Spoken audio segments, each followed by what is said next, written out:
ক্ষমা করবেন, আপনাদের কাছ থেকে ক্ষমা চেয়ে নিচ্ছি। বিনয়ের সাথে আমি কিছু প্রশ্ন করতে চাই। অর্থ মন্ত্রণালয় থেকে শুরু করে টয়লেট মন্ত্রণালয় পর্যন্ত ঢাকাতে হতে হবে। কৃষি মন্ত্রণালয়ের সমস্ত অফিস আদালত ঢাকাতে হতে হবে। মৎস্য অধিদপ্তর ঢাকাতেই হতে হবে। যত গার্মেন্টস ফ্যাক্টরি ইন্ডাস্ট্রি আছে সব কিছুই ঢাকাতেই হতে হবে। কেন, বাইরে কি আর কোনো শহর নাই?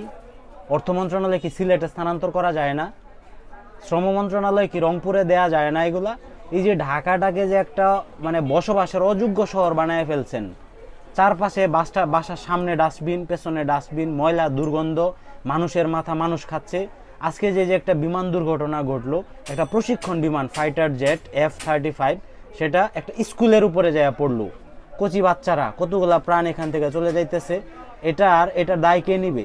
প্রশিক্ষণ বিমান ওড়ানোর জন্য কি ঢাকা, এই ঢাকাতেই করতে হবে এগুলি? আর কোথাও জায়গা নাই? কোনো ওপেন স্পেস নাই যেখানে ফাঁকা জায়গা আছে, যেখানে প্রশিক্ষণার্থী যারা আছে তারা বিমান উড়াইতে পারে? পড়ে গেলেও অন্তত বিমানটা ক্ষতি হবে, পাইলট নিজে বাইরে যাইতে পারবে না। এরকম জায়গা বাংলাদেশে, এতই স্থানের স্বল্পতা আমাদের এখানে।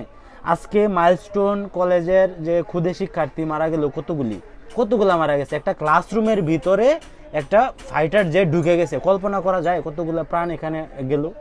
এই প্রাণগুলি, এই বিল্ডিংটার মধ্যে যতগুলি স্টুডেন্ট ছিল, যারা দগ্ধ হয়েছে, যারা মারা গেছে, এটা তো ভাবতেই পারতেছি না যে এতগুলি শিশু বাচ্চা মারা গেছে। একটা ফাইটার জেট, তাও এরকম হাইটে একটা ফাইটার জেট উঠতেছে।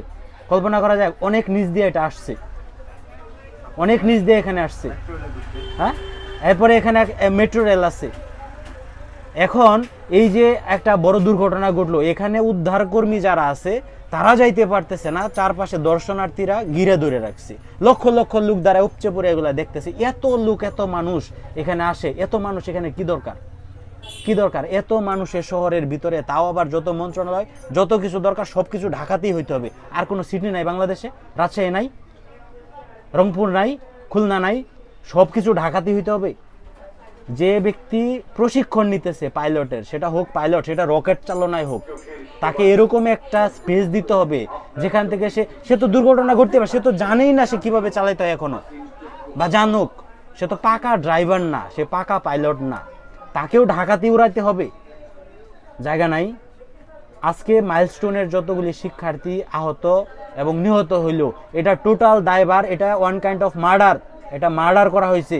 এটা দায়ভার নিতে হবে তাদেরকে, যারা এই ধরনের ডিসিশন নেয়, যারা আমাদের এই ঢাকার মতো শহরে যারা একটা প্রশিক্ষণ বিমান উড়ানোর মতো লাইসেন্স দেয়, তারা এই মার্ডার করছে। এটা মার্ডার। কোর্ট করেন, এটা আমি বললাম, এটা মার্ডার করেছে, কিলিং করা হয়েছে। এটাকে আইনের আওতায় আনা উচিত। আর এই যে মন্ত্রণালয়গুলি এরকম এই যে ব্যাঙের ছাতুর মতো ঢাকা শহরে না রেখা এগুলি ছড়ায় দেওয়া যায় না বিভিন্ন জায়গায়? জায়গা আছে তো, এরকম নাই যে আল্লাহ আপনারা শুধু ঢাকা সিটিটাই দিছে। হ্যাঁ, ও ঢাকাতেই সব লাগবে, আর বাইরে কিছু লাগবে না। হ্যাঁ, রংপুর থেকে যারা আসবে সব তারা কাজ করবে, শুধু শ্রমজীবী মানুষ। সিলেট থেকে যারা আসবে তারা কাজ করবে, ময়মনসিংহ থেকে যারা যাবে তারা শুধু কাজ করবে।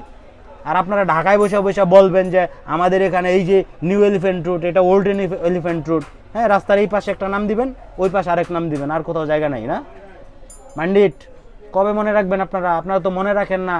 আপনাদের তো মস্তিষ্ক হইতেছে শর্ট টাইম মেমোরি, সিকনেসে ভুগতেছেন।